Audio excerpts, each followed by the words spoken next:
परमपूज्य महाराज पळसंबे येथील कुंभ नदीच्या सांगशी डोहावर तपस्या करीत होते.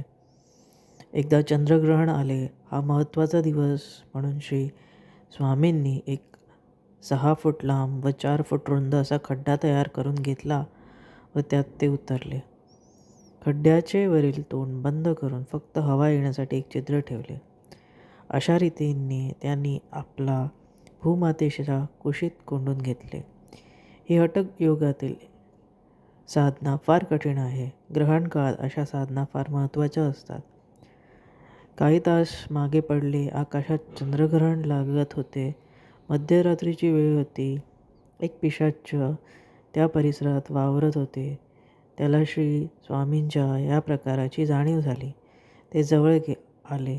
धिप्पाड उंच काळाकुट्ट वर्णाचे, डोक्यावर कांबळे घेतलेले, हातात घुंगरू लावलेली काठी घेऊन ते श्री स्वामींना भीती दाखवू लागले. नाना प्रकारच्या चेष्टा करू लागले, परंतु श्री स्वामींवर काही परिणाम होईना. हे पाहून त्याला राग आला. त्याने हातातील घुंगरू लावलेली काठी हवेसाठी जे छिद्र होते त्यात खुपसली. तो काय चमत्कार! त्याची काठी आणि पाय जमिनीला चिकटले. त्याला हालचाल करता येईना. त्याचेवर हे नवीन संकट आले होते. त्याने काठी व पाय सोडवण्याचा आटोकाट प्रयत्न केला, पण व्यर्थ. स्वामींची साधना संपेपर्यंत म्हणजे सुमारे 6 तास ते त्याच स्थितीत होते.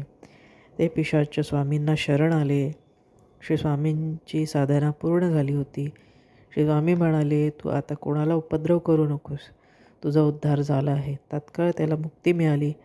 आता आकाशातील चंद्रग्रहणही सुटले होते. ओम चैतन्य गणगिरीनाथाय नमः.